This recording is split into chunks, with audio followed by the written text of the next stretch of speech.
अब देखो question number 5। Question number 5 में इन्होंने बोला है kite is flying at a height of 60 metres above the ground, यानी कि हमारी काइट है और इसकी ग्राउंड से जो हाइट है वो 60 मीटर्स है। ठीक है, a kite is flying at a height of 60 meters above the ground. The string attached to the kite is temporarily tied to a point on the ground. ठीक है, the inclination of the string with the ground is 60 degree. जो kite की string है वो 60 degree के angle पे incline हुई है, 60 डिग्री के एंगल पे, ये kite of the string। ठीक है, यहाँ पे हमने इसको बांध के रखा हुआ है। ठीक है, और इसका इंक्लिनेशन ग्राउंड के साथ 60 डिग्री दिया हुआ है। तो find the length of the string, length of the string, ये लेंथ ऑफ द स्ट्रिंग हमने यहाँ पे निकालनी है। और काइट की हाइट हमारी कितनी दे रखी है, 60 मीटर्स। ठीक है, देखो इसमें भी परपेंडिकुलर दिया है, हाइपोटेनियस निकालना है, तो हम इसमें साइन 60 का relation perpendicular upon hypotenuse, sine 60 होता है 3/2, 60/L, तो L हमारा यहाँ से आ जाएगा 120/√3, और जब हम इसको रेशनलाइज करेंगे 40√3 मीटर्स, तो ये हमारी लेंथ ऑफ स्ट्रिंग आ गई। ठीक है, तो ये भी हमारा सिंगल ट्रायंगल का था। अब देखो क्वेश्चन नंबर 6। क्वेश्चन नंबर 6, अब 1.5 metre tall boy is standing at some distance from a 30 metre tall building. देखिए हमारी 30 मीटर टॉल बिल्डिंग है, ये बिल्डिंग है 30 मीटर टॉल। ठीक है,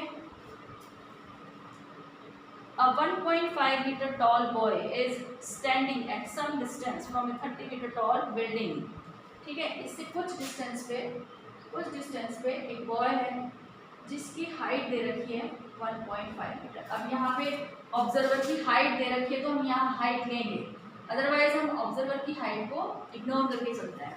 ठीक है, 1.5 metre tall boy, the angle of elevation from his eyes to the top of the building increases 30 degree to 60 degree as he walks towards the building. यानी कि पहले बॉय जो है वो यहाँ पे है और उसने बिल्डिंग के टॉप का एंगल ऑब्जर्व किया, तो वो एंगल जो है वो हमारा 30 डिग्री आया। ये यहाँ बनेगी इसकी हॉरिजॉन्टल लाइन, क्योंकि बॉय की हाइट दे रखी है 1.5 और वो यहाँ से एंगल ऑब्जर्व कर रहा है। तो पहले उसने एंगल ऑब्जर्व किया तो 30 डिग्री, उसके बाद थोड़ी आगे आके टूवर्ड्स द बिल्डिंग, थोड़ा वो यहाँ आया, जैसे कि यहाँ पहुँच गया, तब उसने एंगल ऑब्जर्व किया तो एंगल जो है वो क्या आ रहा है, 60 डिग्री। ठीक है, देखो इन्होंने बोला है the angle of elevation from his eyes to the top of a building increases from 30 to 60। ठीक है, 30 to 60 as he walks towards the building, जैसे कि वो बिल्डिंग की तरफ आ रहा है वैसे उसका एंगल जो है वो क्या हो रहा है, चेंज हो रहा है। तो ये हमारी फिगर रहेगी और ये पूरा हमारा 30 मीटर्स दिया हुआ है हाइट ऑफ द बिल्डिंग, ये बिल्डिंग है। ठीक है, ये हो गया बॉय, ए भी हमारा ए सी जो है ये बॉय हो गया। ठीक है, और ये बी डी जो है वो हमारी क्या होगी, बिल्डिंग होगी। ठीक है, अब इसमें हम देखो 2 ट्राइंगल बन रहे हैं हमारे यहाँ। अभी तक हमने जितने भी क्वेश्चन किए हैं एक्सरसाइज में उसमें सिंगल ट्राइंगल बन रहा था, अब 2 ट्राइंगल बन रहे हैं। तो अब हम 2 ट्राइंगल में बारी बारी से रिलेशन लगाएंगे। तो ये हाइट ऑफ द बॉय 1.5 है, ये भी 1.5 होगी और ये भी 1.5, यहाँ से होगी यहाँ पर। मैंने बताया था तुम्हें कि रेक्टेंगल्स बनते हैं इसमें, तो अपोजिट साइड क्या होती है हमारी, इक्वल होती है। इस पॉइंट को मैं कुछ नाम यहाँ पे दे देती हूँ, ई पॉइंट। ई डी भी हमारा 1.5 होएगा, तो बी ई हमारा कितना होगा, बी डी हमें पूरा दे रखा है 30 मीटर्स और डी ई जो है वो हमारा 1.5 मीटर है। तो देयरफॉर बी ई निकालेंगे हम, वो आएगा B D minus D E, यानी कि 30 माइनस 1.5 28.5 मीटर्स। तो ये बी ई की जो लेंथ आएगी हमारी 28.5 मीटर्स आएगी। ठीक है, अब हम इसको भी नाम दे देते हैं इस पॉइंट को एफ पॉइंट। अब हम बारी बारी से दोनों ट्राइंगल्स में रिलेशन लगाएंगे। पहले चलो हम 60 वाले ट्राइंगल में रिलेशन लगा देते हैं, किसी भी ट्राइंगल में लगा सकते हो रिलेशन। ठीक है, और हमने निकालना क्या है इसमें, find the height, sorry find the distance he walked towards the building. ये एक आता है ए, वो बिल्डिंग की कितना कितना बिल्डिंग के पास गया है, पहले वो यहाँ था अब वो यहाँ पहुँच गया, तो हमें AF फाइंड करना है, ये वाली डिस्टेंस फाइंड करनी है। ठीक है, इसको भी अगर हम कुछ नाम दे देते हैं CM, ठीक है, ये M पॉइंट हो गया हमारा, ये फाइंड करना है। ठीक है, तुम किसी भी ट्राइंगल में पहले रिलेशन लगा सकते हो, ऐसा कोई जरूरी नहीं है कि तुम पहले 60 लगाओ या 30 लगाओ। तो मैं पहले 60 में लगा रही हूँ, इन ट्राइंगल BFE में लगा रही हूँ। ठीक है, तो देखो हमारे पास परपेंडिकुलर है, बेस निकालना है हमें इसमें, क्योंकि हमें ये पूरा बेस निकालना है। तो बेस निकालना है, परपेंडिकुलर है, तो हम tan 60 का रिलेशन लगाएंगे यहाँ पे, परपेंडिकुलर अपॉन बेस। tan 60 की वैल्यू होती है √3। परपेंडिकुलर देखो हमारा BE आएगा यहाँ पे, BE अपॉन बेस आएगा हमारा यहाँ पे EF, बेस आएगा हमारा EF, परपेंडिकुलर आएगा BE √3। BE की जगह हम क्या रखेंगे, BE हमने कितना निकाला हुआ है 28.5 अपॉन EF, तो यहाँ से हमारा EF की वैल्यू आ जाएगी 28.5 अपॉन √3। और जब हम इसको रैशनलाइज करेंगे, रैशनलाइज करने के बाद ये हमारा आ जाएगा 9.5 √3 मीटर्स। तो ये हमारी EF की लेंथ आ गई। ठीक है, अब हमें निकालना है पूरा AE, पूरा AE। कभी भी ऐसी ट्राइंगल में रिलेशन नहीं लगता, ABF इस टाइप के ट्राइंगल में रिलेशन नहीं लगता, ट्रिग्नोमेट्रिक रिलेशन हमेशा राइट ट्राइंगल में लगता है। ठीक है, अब हमने निकालना है 30 डिग्री के लिए, कौन सा ट्राइंगल लेंगे हम, 30 डिग्री के लिए पूरा लेंगे ABE, tan 30, परपेंडिकुलर हो गया हमारा BE और बेस हो गया पूरा AE, पूरा बेस लेंगे हम। कुछ बच्चे सिर्फ AF ले लेते हैं, बेस वो गलत होता है, क्योंकि ट्रिग्नोमेट्रिक रेशियोज लगते ही राइट ट्राइंगल में है और AFB जो है वो राइट ट्राइंगल नहीं है। ठीक है, 30 degree BE upon AE, tan 30 की वैल्यू होती है 1/√3, BE हमारे पास है 28.5, AE हमने निकालना है यहाँ से, AE की वैल्यू आ जाएगी हमारी 28.5 √3 मीटर्स। ठीक है, अब हमने निकालना था कि बॉय ने कितनी डिस्टेंस कवर करी है, यानी कि CM निकालना है। CM को हम AF भी बोल सकते हैं, AF हमने निकालना है। AF हम कैसे निकालेंगे, AF AE माइनस EF। ठीक है, AE माइनस EF, AE हमारा निकला है 28.5 √3 और EF हमने कितना निकाला है 9.5 √3। तो जब हम इसको माइनस करेंगे तो ये 19 √3 मीटर्स आते हैं, यानी कि बॉय ने कितनी डिस्टेंस कवर करी है एंगल चेंज करने के लिए 19 √3 मीटर्स। ठीक है, ये था हमारा क्वेश्चन नंबर 6। अब हम आगे जितने भी क्वेश्चन करेंगे उसमें सब में दो ट्रायंगल्स हमारे बनेंगे। ठीक है, अब देखो question number 7।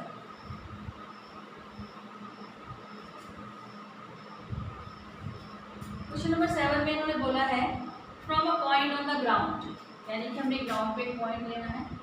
From a point on the ground the angles of elevation of the bottom and top of the transmission tower fixed at the top of 20 meters high building। मतलब एक 20 मीटर हाई बिल्डिंग है, ये 20 metre high building है हमारी, इसके ऊपर transmission tower fix है। Transmission tower fix है बिल्डिंग के ऊपर, ये बिल्डिंग यहाँ पर है, उसके बाद ये ट्रांसमिशन टावर है। ठीक है, तो इन्होंने बोला है from a point on the ground, ये मैंने P पॉइंट एक मार्क किया ग्राउंड पे, the angles of elevation of the bottom, bottom transmission tower के बॉटम का एंगल ऑफ एलिवेशन दिया है